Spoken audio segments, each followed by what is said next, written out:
réellement Père, nous voulons te dire un grand merci encore pour ce matin que tu nous donnes encore pour partager ta parole. Merci beaucoup pour ta parole que tu as élevée au-dessus de toutes les choses. Merci pour l'autorité de cette parole qui s'établit en Seigneur. Merci pour le Saint-Esprit. Merci pour son action au milieu de nous. Je ne peux que te bénir parce que je crois à la manifestation du Saint-Esprit. Seigneur, il y a des besoins ce matin. Et je prie que tu puisses y répondre dans le nom de Jésus. Que toute personne qui est entrée ici, chaos, puisse rentrer OK. Seigneur, toute personne qui est entrée ici, confuse, Seigneur, qu'elle puisse rentrer, Seigneur, orientée, avec la paix dans son cœur, dans le nom de Jésus-Christ de Nazareth. Il est merveilleux. Amen. Merci beaucoup. On va prendre le retour des roues, on prenons Esdras chapitre 3, pour faire la lecture de la parole de Dieu, le restaurant des douze, s'il vous plaît. C'est bon? Le 7e mois arriva, les enfants d'Israël étaient dans leur vie. Alors le peuple s'assembla comme un seul homme à Jérusalem. Josué, fils de Josadak, avec ses frères, le sacrificateur, et Zorobabel, fils de Shealtiel, avec ses frères, s'élevèrent et bâtirent l'autel du Dieu d'Israël pour lui offrir des sacrifices, des holocaustes, selon ce qui est écrit dans la loi de Moïse, homme de Dieu. Il rétablit l'autel sur ses fondements, quoiqu'il ait à craindre le peuple du pays. Et ils y offrirent des holocaustes à l'Éternel, des holocaustes du matin et du soir. Est-ce qu'on peut acclamer pour cette parole? Merci. Je bénis Dieu, je crois que le révérend est en train de développer avec vous un thème très important de l'importance de démolir les hôtels familiales, les hôtels de nos pères, de nos ancêtres, et établir l'hôtel de Dieu. L'enseignement sur les hôtels est tellement profond parce que la Bible en parle, et ça c'est l'un des textes où on nous parle de l'action du peuple et relative l'autel de l'Éternel. Quand on regarde dans la Bible, la vie des patriarches était toujours bâtie sur des autels. La première personne à avoir construit l'autel était Caïn, après Abel. Et dans la suite des temps, nous voyons dans la vie d'Abraham, dans la vie d'Isaac, dans la vie de Jacob, nous avons vu qu'à partout où il y avait des patriarches, il y avait toujours la présence d'un autel. C'est-à-dire, il bâtissait toujours un autel. Partout où Dieu s'est révélé à Abraham, ou à Isaac, ou à Jacob, il bâtissait toujours un autel.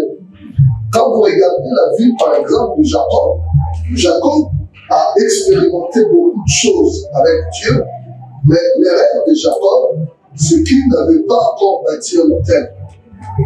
Jusqu'au jour où Dieu va les rencontrer pour lui dire que non, malgré tout ce que je fais avec toi, retourne à l'endroit où je me suis révélé à toi à Bethel, et là, bâti un autel.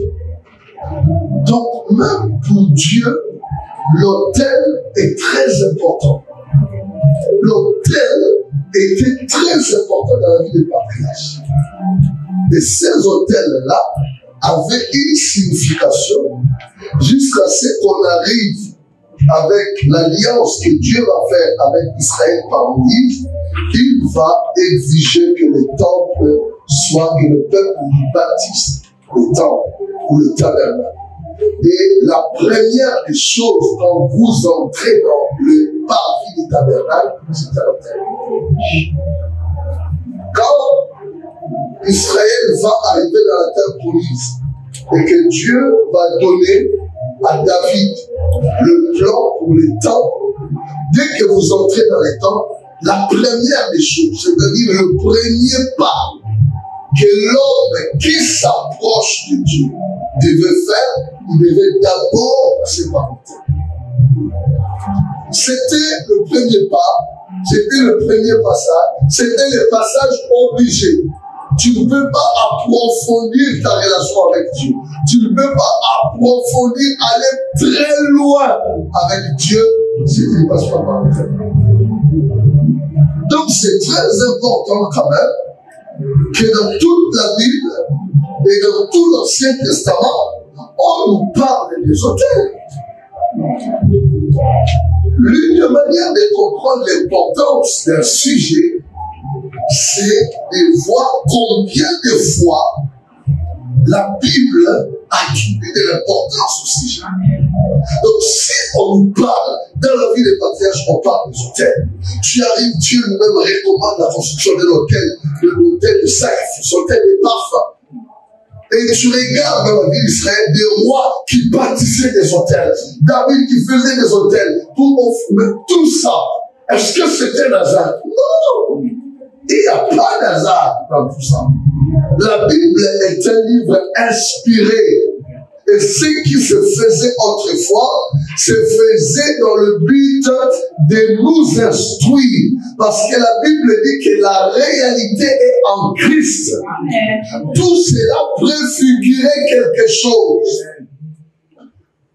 C'est pour cela que le diable, comme c'était contrefacteur, comme c'était imitateur, lui aussi exigera qu'on puisse lui bâtir des autels. C'est pour cela que vous allez voir en Israël, au temps de confusion, on trouvait aussi des autels de Baal. Chaque dieu païen avait un autel. Un autel. Si vous allez à Rome, dans les panthéons de Rome, vous allez voir, juste à côté des Colisées, c'était l'endroit où on stockait les autels et les temples des dieux païens. C'est-à-dire quand l'Empire romain allait en conquête et qu'ils arrivaient à gagner un pays, ils prenaient les autels et les temples de leur dieu, ils ramenaient ça à Rome pour dire que le dieu des Romains est plus fort. Donc chaque peuple, chaque dieu idole avait son autel. Avait son autel. Peut-être nous, ça, dans la modernité en ces temps, on ne peut pas vraiment comprendre cela. Mais les anciens, même en Afrique, au village, ils connaissent l'importance des autels. Et dans plusieurs familles, il y avait des autels qu'on levait. Aux dieux païens, aux idoles, on sacrifiait. Maintenant, je vais vous donner un autre exemple. Même ici à Paris, si vous allez dans les Châteaux Rouges, par exemple, entrez dans certaines boutiques, vous allez voir des hôtels. Oui. Vous pensez qu'au coin de la boutique là, cet Indien ou je ne sais qui, il a mis une statue là et il jette des pièces, tout ça, des petites bougies, c'est quoi? Ça, c'est un hôtel. Oui. Amen. C'est un hôtel. Oui. Que vous voyez là, c'est un hôtel. Pour vous, ça peut représenter rien. Mais pour lui, c'est la clé de son succès. Pour lui, vous n'entrez pas chez lui en vain. Vous n'entrez pas là-bas toujours. Vous êtes abonné à cet endroit-là. Moi, je n'achète qu'ici. Hein. Moi, je suis votre client. Vous pensez que c'est normal. Mais pour lui, il attribue tout à son hôtel. Il n'y a que des enfants de Dieu qui sont ignorants des vrais principes de spiritualité.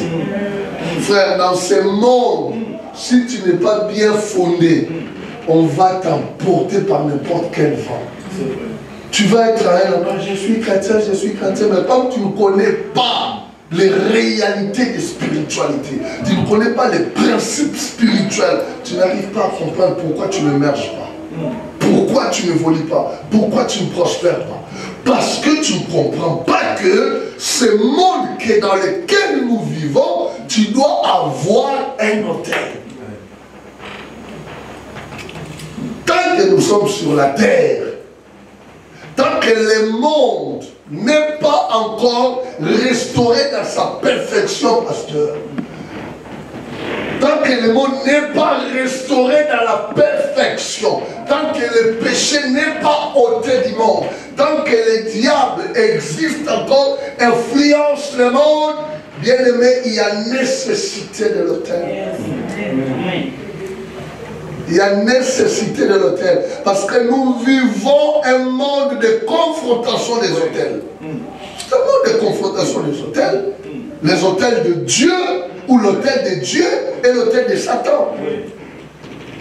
Moi, je vois, j'entre dans des boutiques, tu rencontres, tu entres, tu vois clairement qu'à l'entrée, ou peut-être là, juste là, au comptoir, à côté, tu dois voir une statue, tu dois voir des bougies, tu dois voir, même les Chinois les font. Il y a cela quelques années, Dieu m'avait ouvert la porte d'aller évangéliser dans le milieu des prostituées. C'était en Italie, ça fait longtemps, à Perugia, à 270 km de Rome. Et Dieu avait fait grâce, l'une des prostituées s'était convertie dans notre église. Comme on m'a dit, pasteur, il faut que tu viennes prier parce que je vais abandonner la prostitution. Maintenant, elles étaient un groupe de prostituées, pas de prostituées de la rue, elles avaient des maisons de prostitution. C'est-à-dire, elles avaient des maisons où les gens, les filles venaient se prostituer chez eux. Donc par mois, la dame avec ses amis arrivait à gagner 35 000 $, 35 000 € par mois, comme ça. Et se sont convertis, c'était un groupe avec des transsexuels, c'était des Brésiliens. J'allais au milieu d'eux, il n'y avait que des prostituées, des transsexuels. Et vous savez, quand je suis arrivé dans leur maison de prostitution, qu'est-ce que j'ai trouvé? Des hôtels. Et ils ne pouvaient pas toucher à ça. Ils passaient, je ne peux pas toucher à ça. Je suis entré. Déjà à la porte, il y avait le macumba. Le macumba, c'est le vaudou brésilien. Il y avait la statue de macumba, un verre avec des mélanges du sang et beaucoup de choses. C'était son hôtel. Cet hôtel-là servait, primo, à attirer les clients, deuxièmement, à aveugler la police. C'est-à-dire, les policiers peuvent venir pour les arrêter, mais dès que les policiers entrent, fana, directement il devient client. Il était venu pour arrêter, mais il devient client.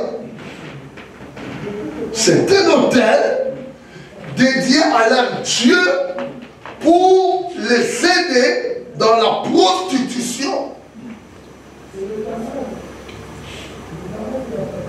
Comme je l'ai dit, il n'y a que des chrétiens qui ne comprennent pas. Il y a que des chrétiens qui ne comprennent pas. Toutes ces pratiques que nous voyons dans le monde d'aujourd'hui, et des fois dans nos familles, des hôtels qui étaient bâtis par nos ancêtres. Et sachez que là où il y a un hôtel, il y a communion spirituelle. L'hôtel était l'endroit de connexion entre les spirituels et les terrestres. Je parle à quelqu'un. Je prie que Dieu ouvre les yeux de quelqu'un pour que les écailles tombent cet avant-midi et que tu comprennes la puissance de ce que ton pasteur et nous sommes en train de penser. L'autel était l'endroit sur la terre où le spirituel se connecte avec le matériel. C'est-à-dire, là où il y avait l'autel, il y avait l'attirance de la divinité. La divinité vient. C'est pour cela, dans les temps passés, pas maintenant, dans les temps passés, on ne rencontrait pas Dieu n'importe où. C'est pour cela que Dieu a dit à Jacob, tu vas me bâtir l'autel à Bethel, là où je me suis révélé à toi. Pourquoi il ne lui a pas dit, bâtis-moi l'autel ici? Pourquoi il lui a dit, tu me bâtiras l'autel à l'endroit où je me suis révélé à toi. Bien aimé, il y a des actes que tu ne peux poser dans ta vie qu'à l'endroit où Dieu s'est révélé à toi. Amen. Amen. C'est pour cela, moi aujourd'hui, ça m'étonne. Tu t'es converti dans une église. Tu as rencontré Dieu dans cette église-là. Et tu as du mal à soutenir cette église-là. C'est anormal. Dieu dit à l'endroit où je me suis révélé à toi, bâtis-moi un hôtel. Et lui-même, il dit à Moïse, je vous montrerai la ville où vous devez placer les temples. Ce n'était pas n'importe quelle ville. Hein? Les temples de Dieu en Israël ne devaient pas être bâtis dans n'importe quelle ville. Il avait dit à Moïse, je te montrerai la ville où je placerai mon nom. C'est pour cela tous les Juifs en captivité, quand ils priaient, ils regardaient en direction de Jérusalem. Les musulmans ont imité cela. Quand ils prient, ils mettent leur tapis en direction de la Mecque. Mais Daniel, quand il prie, il regardait en direction du temple. Parce que le nom de Dieu était là. La gloire et la présence de Dieu étaient là où il y avait l'autel. L'autel. L'autel, je le répète, c'est un endroit sur la terre où le divin se connecte avec l'humain. Où le spirituel se connecte avec le matériel. C'est un endroit de connexion. Et à cet endroit, il y a toujours la présence d'un esprit. Toujours la présence d'un esprit. Qu'il soit maléfique, qu'il soit divin, à l'autel, il y a toujours la présence d'un esprit. Donc quand vous voyez des hôtels là, dans des magasins, sachez qu'il y a un esprit là. Il y a un esprit. Il y a un esprit. Les Chinois célèbrent des années, vous allez voir, ils vont dire cette année, c'est l'année du coq. C'est l'année du loup, je ne sais pas quoi. Et dans tous leurs magasins, vous allez voir la statue là, à l'hôtel, ils ont offrir. Parce qu'ils attendent à ce que l'esprit lié aux caractéristiques de cet animal-là puisse apporter quelque chose dans leur vie. Je parle à quelqu'un. Amen. Maintenant, je viens de parler de l'autel de l'Éternel. Pas de l'autel de Baal que Élie a déjà renversé. Élie connaissait ces choses-là. Et quand Élie a affronté les prophètes de Baal, lisez bien la parole de Dieu, Élie connaît le principe de la spiritualité. C'est pour cela qu'il était prêt à les défier. Parce qu'il savait qu'ils avaient peu de connaissances sur les terrains de l'autel. Ils avaient peu de connaissances. Élie avait la profondeur de la compréhension du mystère des autels.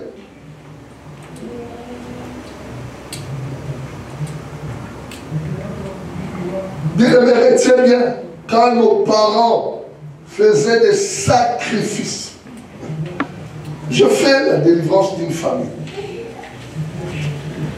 Et vous savez, le papa est allé en Afrique. Il est allé en Afrique pour la protection de ses enfants, en complicité avec la maman. Et vous savez, il y a des choses bizarres que les gens font. Il est allé en Afrique. Non, je dois protéger mes enfants. Et, pasteur, il fut conduit à l'océan, à la rencontre d'une sirène, pour faire offrir à cette sirène et que la sirène puisse protéger les enfants. Ça, c'est un hôtel. Un papa a bâti. Il est allé à l'océan. Bâtir cela. Donc, c'est une alliance. Un hôtel est une alliance. Ton autel révèle le Dieu avec qui tu es en alliance. Amen. Chaque autel révèle le Dieu avec qui tu es en alliance. Parce que derrière chaque autel, il y a tout un esprit. Et cet esprit des eaux, cette sirène, détruit la vie de ses enfants. Celle qui est mariée vient de dire, et maintenant là, les choses ne vont pas bien, elle va divorcer. Et une avec qui je prie, quand je dis bien, du temps et du temps, jusqu'à ce que Dieu m'ait donné cette parole, le discernement des esprits, et cette parole de connaissance que je puisse questionner à la maman et que la maman puisse m'avouer toutes ces pratiques-là. Et c'est maintenant qu'on commence à voir la délivrance opérée dans l'île des enfants. Et qui sert Dieu maintenant.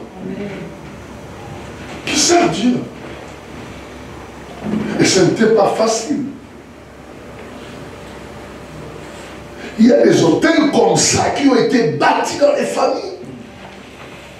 Ce n'est pas toi, l'ancêtre, ton père, tes parents ont bâti les hôtels. Peut-être qu'ils l'ont fait volontairement, peut-être qu'ils l'ont fait par ignorance. Mais les esprits de ces hôtels-là exercent des influences sur les postérités et les familles. Oui. Ils exercent une influence dans la famille. Ils exercent une influence sur les enfants. Et vous allez voir dans ces familles-là des problèmes, des situations qui perdurent de génération en génération. Allez dans la profondeur, vous allez comprendre qu'il y avait un hôtel.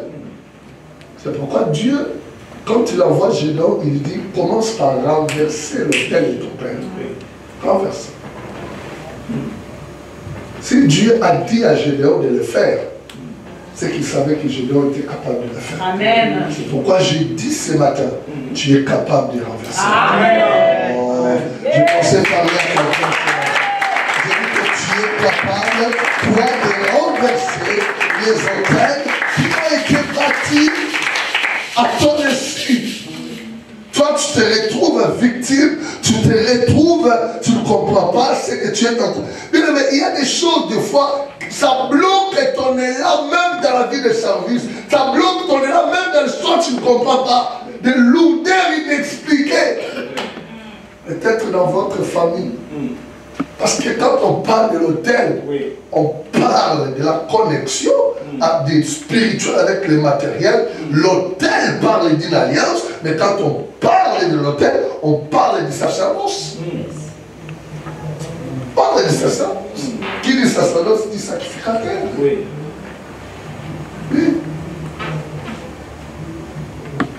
Donc il faut toujours que cet esprit-là puisse trouver toujours quelqu'un dans votre génération qui doit servir ses intérêts. Un jour, on m'emmena à l'hôpital, il y a une maman d'une de mes enfants. Elle était à la maison, tout d'un coup en sortant comme ça, je ne sais pas, il y a des choses que tu ne peux pas expliquer ça en français, ma malade. On passe là tout. Ça n'existe pas chez le Mundélé. Ça n'existe qu'en Afrique. Donc, comment on dit ça? Donc, je ne sais pas comment l'expliquer. Les enfants cherchaient des mots pour vous aider ici. Mais dis-moi, mon toit pas sous pied. C'est spirituellement. La tête s'est divisée ici. Qu'est-ce qui s'est passé? L'esprit qui protégeait cette famille-là, normalement dans chaque génération, il faut qu'il... Parce qu'un esprit a besoin toujours d'un corps. Donc dans chaque génération, il cherche quelqu'un sur qui il doit entrer et commencer à opérer pour dire que c'est lui qui protège la famille. Maintenant, ce n'est pas les hommes qui choisissent, c'est l'esprit qui choisit. C'est l'esprit lui-même qui choisit la personne. Et le choix était porté sur elle, elle a refusé. Et l'esprit a frappé. Tant que l'esprit ne trouve pas de corps, il y avait des morts dans cette famille. Je suis allé à l'hôpital, elle était là par terre, j'ai demandé la permission au médecin. Il dit, vous pouvez la traiter, ça ne marchera pas, c'est spirituel. J'ai dit, laissez-moi l'espace, on va régler ça. Et nous avons prié au nom de Jésus, et nous avons chassé cet esprit-là qui commençait à parler. Donc il y a des fois, vous sentez certaines lourdeurs, même dans les services, les choses de Dieu, vous prenez ça à légère. Vous pensez que c'est rien, tout ça, mais peut-être derrière ça, il y a les combats des auteurs. Il y a les combats des auteurs dans votre foi. C'est pour cela ce matin, on brisera cela dans le Amen. C'est pour cela ce matin, on va briser les influences de ces autels dans votre vie. Amen. Il y a des gens, peut-être tu es en train de voir ta vie t'échapper comme ça. Tu ne comprends pas. Mais tu es convaincu que moi, je ne peux pas être celui que je suis. Mais qu'est-ce qui bloque? Tu n'as rien fait. Tu regardes ta vie, ce n'est pas une question que non, tu as péché, tout ça. Non, il y a des choses qui nous arrivent parce que tout simplement, dans votre lignée, il y a eu un hôtel. Et le problème de cet hôtel-là n'a pas été réglé. C'est pour ça que Dieu a dit à Gédéon, oh, j'ai une mission à te confier, mais commence d'abord par là. Règle cette situation-là. Parce que ça peut te coûter demain. Ça peut te coûter demain. Ça peut te coûter demain. Quand Jacob a fui la mort, il est parti. À un certain moment, Dieu a révélé à Jacob, quiconque a un autre Dieu ici qui l'enlève. Parce que Jacob, Dieu devait faire de lui un grand. Mais sa femme avait volé l'autel. Elle est partie avec les caramels de son père. C'était l'autel. Elle est partie avec ça. Toi qui es enfant de Dieu, bien-aimé dans le Seigneur, nous devons avoir qu'un seul autel, l'autel de Dieu. Si tu as encore d'autres choses, fais très attention. Moi, je connais des chrétiens qui m'ont dit, pasteur, moi, mon père m'a proposé quelque chose, dit, viens, en secret, viens, toi, tu fais des affaires, prends cette pièce de monnaie, mets dans ton sac. Ça, c'est l'autel. Toi, tu vas penser que mon père m'a donné une pièce, je vais mettre ça. Je lui dis, ne prends pas, ça, c'est de la sorcellerie propre. Ça n'a aucune différence avec ce que je vous ai dit, les hôtels que les Chinois, les Indiens mettent dans leur boutique. Toi, tu vas voir ça comme une petite pièce normale. C'est le porte-monnaie que papa m'a donné, c'est un hôtel. Parce que cet objet-là n'est pas un objet vide. C'est un objet de connexion avec des esprits maléfiques qui vont t'attirer les clients. Quand tu vas voir que les clients arrivent, tout ça, je suis en train de vendre, c'est un hôtel qui est là. Ils ne viennent pas en vain. Il y a une force spirituelle qui les attire. Un enfant de Dieu n'a pas besoin de toutes ces choses. Parce que nous avons plus que ça. Non, nous avons plus que ça. Nous avons l'esprit supérieur. Nous avons l'esprit qui est supérieur à tous ces esprits-là. Ce sont des esprits serviteurs. Notre esprit est l'esprit créateur. Un enfant de Dieu qui considère ces choses, il est en train de consulter un esprit inférieur. Parce que par création, l'homme est supérieur à Satan. Satan n'a pas été créé à l'image de Dieu, ni à la ressemblance de Dieu. Toi, tu as été créé à l'image et à la ressemblance. Donc, par nature de création, l'homme est supérieur à Satan. C'est-à-dire quelqu'un qui consulte Satan, il est en train de se rabaisser. C'est pour cela que, généralement, quand un chrétien fait ces choses-là, le diable va encore te poser des conditions pour t'humilier. Parce qu'il profite de ton ignorance. Tu vois, il te donne de l'argent, mais il t'impose de dormir avec un serpent. Il te donne de l'argent, la gloire, mais il t'impose de ne pas passer la nuit chez toi pour t'humilier. Parce que tu ne sais pas que tu es supérieur à lui et tu vas chercher la force, tu vas chercher la domination auprès d'un esprit inférieur. Nous avons en nous les dieux vivants. C'est pourquoi dans le livre d'Esdras, quand le peuple d'Israël est revenu sur le sol de leur père, ils ils étaient chez eux à la maison. La première des choses qu'ils ont bâties, c'était l'autel. Pourquoi?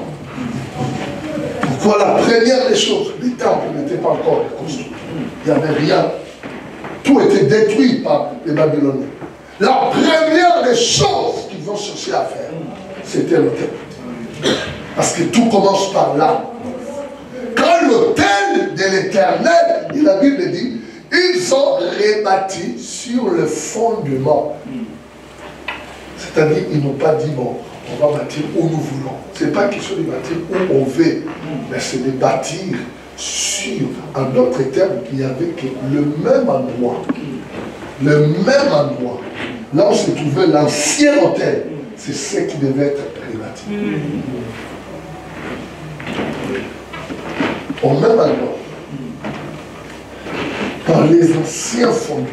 C'est là qu'ils ont bâti. Et quand ils ont commencé à offrir des holocaustes, et maintenant, tout a commencé à se déclencher. Les révélations, le ministère d'Agir, le ministère de Zacharie, c'est à partir de ce moment. Parce que tout simplement, l'autel de l'Éternel a été rebâti. Quand on rebâtit l'autel de l'Éternel, ça signifie on met fin à tous les autres autres. Amen. Ça signifie on reconnaît le Dieu de l'alliance. Ça signifie qu'on reconnaît la supériorité de Dieu d'Israël. Bien-aimé, il est temps que nous puissions rebâtir l'autel de l'Éternel dans nos familles. Il est temps, bien-aimé, que nous puissions rebâtir l'autel. Nous puissions restaurer l'alliance. Nous puissions restaurer la communion avec notre Dieu. Et dans la vie d'une personne où l'autel est rebâti, on voit la différence. Amen. On voit la différence. Quand Israël offrait sur les autels des Baal, c'est un peuple égaré. Le miracle n'était plus là. Et lui-même l'a dit. Peut-être que vos dieux sont en train de dormir. Peut-être qu'ils sont en vacances. Et il savait que le Dieu d'Israël ne dort jamais. Amen. Et il savait que le Dieu d'Israël ne voyage pas. Il est au même endroit. Statu quo, ne bouge pas comme le soleil. C'est nous qui changeons les positions. Bien aimé, Dieu est au même endroit. Dieu est toujours là, à l'autel où vous avez abandonné. Dieu est toujours là. Il attend que vous puissiez revenir sur le fondement. L'apôtre Paul dit, vous ne pouvez pas bâtir, vous ne pouvez pas poser un autre fondement. J'ai posé le fondement, à savoir Christ. Ce fondement-là, vous ne pouvez pas changer cela. C'est pour cela, l'autel véritable est le type de l'œuvre de Jésus-Christ. Amen. Parce que nul ne peut aller au Père sans passer par lui. Nul. La Bible dit, je suis le chemin, la vérité et la vie. Le chemin, la vérité et la vie. Je représente les trois portes du tabernacle. Vous entrez, vous trouvez moi dans l'autel. Vous entrez, vous me trouvez dans le parvis. Vous entrez, vous me trouvez dans les lieux saints. Je suis le chemin, la vérité et la vie. Vous ne pouvez pas aller au Père sans passer par moi. Vous venez, la première des choses, c'est l'autel. C'est pour cela la vie chrétienne commence par la croix. Amen. La vie chrétienne commence par là. Mais elle ne se limite pas là. Ça commence par là. Ça commence par là. Dans la vie d'une personne où l'autel est restauré par Dieu, il y a 7 choses qu'on doit remarquer. La première des choses, la communion avec Dieu. La communion. Il aime passer du temps avec Dieu. Amen. Il aime passer du temps avec Dieu. C'est-à-dire la prière n'est plus quelque chose de tabou, non. La prière est devenue comme la respiration de l'âme. C'est-à-dire il aime prier. Amen. il peut entrer en prière à n'importe quel moment. C'est que la Bible dit, prier sans cesse devient le verset de sa vie. Amen. À tout moment, il est en prière. Il est en communion avec Dieu. La nuit, il peut se réveiller.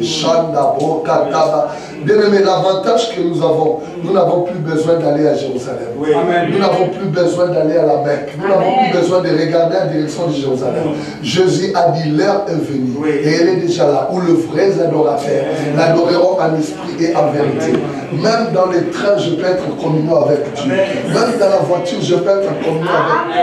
Parce que tu es devenu, en fait, les temples. Si tu es devenu le temple, l'autel se trouve où? L'autel se trouve en toi. Amen. Tu es devenu l'autel même de Dieu. Oh, je peux dire ça. Tu es devenu l'autel. En fait, le lien de connexion entre le matériel et la terre, c'est toi. Entre le spirituel. Toi, tu es devenu le point de contact. Amen. Regardez, j'impose la main à une personne, la puissance de Dieu est libérée, la personne est guérie. Moi, je suis devenu le canal par lequel le spirituel se connecte avec le matériel. Ton corps est devenu l'instrument que Dieu peut utiliser. C'est-à-dire le spirituel prend place en toi pour opérer dans le monde physique. Amen. Tu es l'autel. Je pensais entendre un amen très fort. Amen. Ton enfant est malade. Ton enfant est malade. Bien aimé, le pasteur est chez lui à la maison. Mais quand tu réalises que tu es un enfant de Dieu, la Bible dit, vous imposerez les mains aux malades. Les malades seront guéris. Tu imposes la main et Dieu guérit. Amen. Tu n'as pas appelé le pasteur, mais c'est toi qui as prié. Tu as imposé les mains. Dieu guérit. Amen. Dans l'avion, tu pries, partout tu pries. La vie d'une personne en qui l'autel de l'Éternel est restauré. Bien aimé, la communion. Amen. Il aime la prière. La prière. Il passe du temps avec Dieu. Il aime prier. Passer du temps avec Dieu. Ne se lamente pas, non. La prière de l'église, il est là en lui. Il y a des gens aujourd'hui, la prière ne leur dit absolument rien. Ils ne disent absolument rien. Il y a des programmes à l'église, ils ne participent pas. Mais quand l'autel de l'Éternel est restauré en toi, on n'a pas besoin de t'appeler pour venir à l'église. Amen. Amen. Non. David dit, je suis dans la joie quand on me dit, allons dans la maison de l'Éternel. Il dit, vaut mieux passer un jour dans la maison de l'Éternel que 1000 ans ailleurs. Les séjours des parfaits, des parvis de l'Éternel sont plus meilleurs que passer du temps dans le monde. Toi, tu passes plus. Vous savez, ce verset-là, si on l'applique aujourd'hui, on va dire ceci.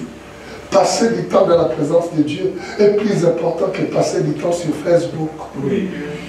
Si on l'applique aujourd'hui, tu passes 2 heures du temps à écouter quelqu'un qui est en train de préparer chez lui à la maison, qui est en train de Bokota. Il est en train de préparer, il part, il vous laisse, vous êtes là braqué 2 heures du temps, il dit qu'il y a des sottises, des bêtises, des choses qui n'édifient pas ta vie. Tu passes 2 heures du temps à l'écouter. Il te dit, mettez vos gemmes de cœur. Mais quand ton pasteur prêche, tu n'as plus même pas les gemmes. Quand la parole de Dieu est prêchée, tu n'as plus même pas. Déjà, tu zappes ça rapidement. Parce que tu as un rendez-vous avec une, je ne sais pas qui va vous parler de n'importe quoi. Et tu vas rencontrer des gens, le sujet de leur conversation. Hey, tu l'as entendu? Elle a ceci. Il y a une là, je ne sais pas qui. J'étais au salon, tout le monde. Non, elle est vraiment enceinte. Non, elle n'est pas enceinte. Vous parlez de qui là? On parle d'une telle personne. Vous passez votre vie tout simplement à savoir si elle est enceinte, si elle n'est pas enceinte. Où est votre problème de tout ça? Alléluia. Amen. Parce que c'est que tu regardes influence ton mental. C'est que tu regardes influence ton langage. C'est que vous oubliez. Oui. Si tu passes ton temps à regarder quelque chose, que tu le veuilles ou pas, cette personne fait partie de ta vie. Oui. Ce qu'il fait partie de ta vie et influence ta vie. Oui. La communion. La première des choses, c'est quoi? La communion. D'accord? La communion. Plus fort? La communion. L'autre chose. C'est-à-dire, tu vas développer les cultes personnels comme les patriarches. Ils avaient développé, à chaque fois que tu vois un patriarche, il y a un autel à côté. Ça, c'est le culte personnel. Mais aussi l'autel du temple. Je vais avec l'église. La communion avec Dieu. Je développe. C'est pour cela que tout commence par la communion personnelle. Chaque enfant de Dieu doit développer son autel de communion. Ce qui doit faire ta force, c'est ton autel d'abord personnel avec Dieu. Et quand nous venons à l'église, je viens avec la chaleur, elle vient avec la chaleur, nous venons avec la chaleur. Aucun sorcier ne va t'aider. Aucun diamant ne va t'aider. Vous arriverez dans les réunions comme ça, les démons commencent à crier. Ah non, c'est pas ma place ici. Pourquoi? Parce que chaleur, chaleur, chaleur, chaleur, chaleur, chaleur, chaleur, chaleur. Tu viens de la communion. Nos cultes pasteurs des fois sont lourds. Parce qu'il n'y a pas des hôtels familiales, personnels. Les gens ne prient pas beaucoup. Les gens ne développent pas les cultes. Quand ils arrivent à l'église, ils arrivent avec cette lourdeur. C'est d'abord bien pour toi-même. C'est d'abord bien pour toi-même. C'est pour cela que ta maison est devenue l'aéroport. On m'a étranglé, on m'a fait ceci, on m'a fait cela. Pose la question, pasteur, comment est ton hôtel? Est-ce que ton hôtel est rétabli? Est-ce que ton hôtel est vivant? Si ton hôtel est rétabli, ah non. Ah non, non, non, non, non, non. L'oppression, oui, ça peut arriver, mais ça ne peut pas être quelque chose d'habitude parce qu'ils savent que là-bas, on ne peut pas aller à la chaleur. Il y a la chaleur là-bas. Nous dérange la nuit à minuit, tout ça, 2 heures, il est réveillé toujours à chakabra, les deux fois, j'entends des esprits qui disent comme ça que non, elle aussi nous dérange, il nous dérange avec ses prières. Il faut les déranger. Parce que l'autel est rétabli. Parce que l'autel de la communion est rétabli. Amen. Ta force vient de là. La force des patriarches était dans les autels. Frère, dans cette vie, sans Dieu, tu vas faire comment? Sans Dieu, tu vas faire comment? L'occultisme est partout. Sans Dieu, tu vas faire comment? Sans Dieu, tu vas faire comment? Au travail là-bas, occultisme. Les affaires, tout. Tu vas aller voir avec des fils là rouges, tout. Moi, je n'ai pas besoin de ça. Moi, mon hôtel est spirituel. Amen. Bien préparé. Tu y arrives, il essaie, il voit, il sent la résistance. Amen. Parce qu'il sent que là, il y a un bouclier qui le protège. Tout part de la communion. Amen. La deuxième des choses, dans la vie d'une personne qui a rebâti l'autel de l'Éternel, Christ doit être glorifié. Ouais. Parce que l'autel préfigurait l'œuvre de Jésus-Christ. On ne peut pas parler de l'autel sans parler de sacrifice. Tous les sacrifices qui étaient offerts sur les autels préfiguraient Christ. Amen. Amen. Donc quand dans ma vie, l'autel de l'Éternel est rebâti, la personne qui doit être glorifiée, c'est qui? C'est Jésus-Christ. Ma vie glorifie Jésus-Christ. Ma vie, mon accoutrement glorifie Jésus-Christ. Tout ce que j'ai glorifie Jésus-Christ. Tout ce que je le fais pour la gloire de Dieu. Jésus-Christ, ma vie à moi, quand on me regarde, bien aimé, le message, je deviens le message de Dieu au monde. Je deviens le message de Jésus-Christ à ma famille. Parce que j'élève qui? Jésus. Jésus se forme chaque jour dans ma vie. Nous tendons vers la perfection, non? Troisième chose, Jésus est même l'offrande parfaite. Nous dit la parole de Dieu. L'offrande parfaite. Il y a quelque chose que Dieu est en train de m'enseigner ces derniers temps. Je suis encore dedans. J'aime quand il prend le temps de m'enseigner. Ça peut prendre des mois, même des années. Mais je suis sûr et certain que je vais sur la bonne direction. Parce que je suis quand même préoccupé, pasteur, des délivrances qui ne finissent pas. Oui. Des combats qui ne finissent pas. Les chrétiens, ils sortent de ça, ils entrent dans ça. Ils sortent dans ça, ils entrent dans ça. Et tu vas entendre les chrétiens, ah, j'ai posé les hôtels, j'ai fait ceci, j'ai fait ceci. C'est bien tous ces hôtels-là. C'est bien tout ce que nous offrons là. Mais les démons, les diables, se soumettent à un sacrifice parfait. C'est le Christ. Si on s'appuie sur autre chose, ça devient la loi. Nous offrons des sacrifices, comme ce n'est pas qui amène à la perfection, chaque année nous retournons dans la même chose. Nous retournons dans la même chose. Nous retournons dans la même chose. Donc quand je suis dans la même chose, je fais des sacrifices, je fais des sacrifices, je fais des sacrifices. C'est-à-dire, je compte sur ma force. Je compte sur ce que je pose comme acte. Et le diable ne peut pas, les démons ne partent pas à cause de ça. Les diables ne respectent qu'un seul sang, le sang de Jésus. Amen. C'est parce que nous, aujourd'hui, nous avons écarté les sacrifices parfaits. Nous sommes concentrés sur nos autels que nous bâtissons. C'est pas mauvais de s'aimer dans l'œuvre de Dieu, toutes ces choses-là. Mais ce n'est pas ça qui fait fuir le diable, ni les démons. Non, c'est l'œuvre de la croix. C'est Jésus. C'est Jésus. Amen. Oui. Même le miracle de Moïse n'a pas permis à Pharaon de libérer Israël.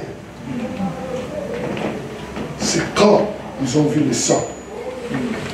Pharaon a dit cette fois-ci, partez. Quand il y a eu la mort, partez. Partez. Quand le premier-né est mort, partez.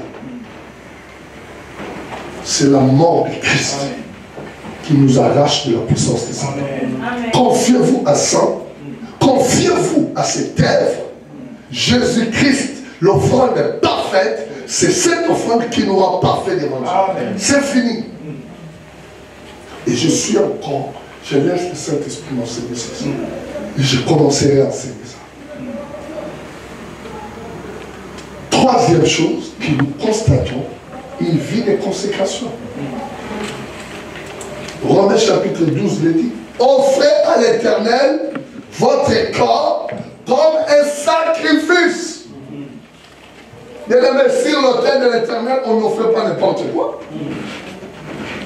Dieu donne des exigences sur l'offrande qui devait être posée sur son autel.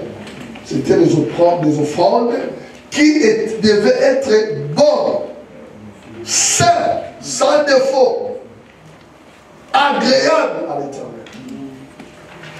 Comment offrir mon corps quand ta vie, l'autel de l'Éternel est restauré dans ta vie, tu as une vie brisée, consacrée à Dieu. C'est-à-dire les choses de Dieu pour toi deviennent normales. Quand on dit on va évangéliser, on n'a pas besoin, tu n'as pas honte. Tu viens, tu pars à l'évangélisation. Quand on te dit que tu vas servir le Seigneur dans le service des protocoles, tu ne vas pas dire je suis plus âgé, il faut donner ça aux jeunes. Non. Non. Il y a un phénomène que je commence à constater aujourd'hui. Bon, ça dépend d'une personne à une autre, mais je ne trouve pas ça biblique. Vous voyez dans les églises, pasteur, vous voyez dans les églises, hein, des services de protocole, il n'y a que des serfs. Habillés avec des tenues, chapeaux, des tenues comme des majorettes et tout ça. Il n'y a que des belles sœurs. Il n'y a pas de frères, pourquoi? Qui vous a dit que le service de protocole, on ne peut faire ça? Il n'y a que des sœurs qui peuvent faire le service de protocole. Non. Oh, mais votre pasteur, je n'ai jamais vu quelqu'un faire le service de protocole comme lui. Votre pasteur, votre papa. Au sud, service de protocole. D'abord, il arrive à 5 heures à l'église. Non, je vous dis la vérité. Il arrive d'abord à 5 heures. Lui, il est passé des échelons plus bas. Il a connu tout ça, protocole, évangélisation. Et c'est pour cela que nous l'aimons beaucoup, nous t'aimons beaucoup. Lui, il était c'est lui-même. Et il faisait tellement bien ça que 5 heures, il est déjà là à l'église avec son groupe. Il faisait entrer même le service de protocole des retraites. Pour ce soir, il est à la retraite avec son groupe. Retraite de 3 jours. Et le dimanche, il balaye déjà la salle, tout la parcelle. Il place ses gars. Lui-même, il est là. Je me rappelle un jour, là j'étais encore en Italie, j'arrive dans une maison, il y a une petite fille, un petit garçon. Alors on était en train de regarder une vidéo de sa prédication. Et le petit Christian était assis sur le fauteuil, et là il était en train de dire à son cousin, tu vois les gars là, je les fais chier à Namola. Il dit, Christian, qu'est-ce que tu es en train de dire? Il dit, oui papa, je les fais chier parce que là j'étais encore petit, je courais dans toute l'église, lui il était derrière moi toujours, quand il faisait le service de protocole. Il est en train de dire à son cousin, le fils de Pauline, il faisait bien le travail. Service de protocole. À tel point qu'il a inspiré des gens dans l'église. Il y a des gens qui préféraient, non, moi je ne vais pas. Il y a des gens, on veut de lui dans l'équipe de gagnants. Non, moi je vais aller dans l'équipe de service de protocole. Je vais être avec le frère Guy Massin. Donne-moi un bon avis. Amen.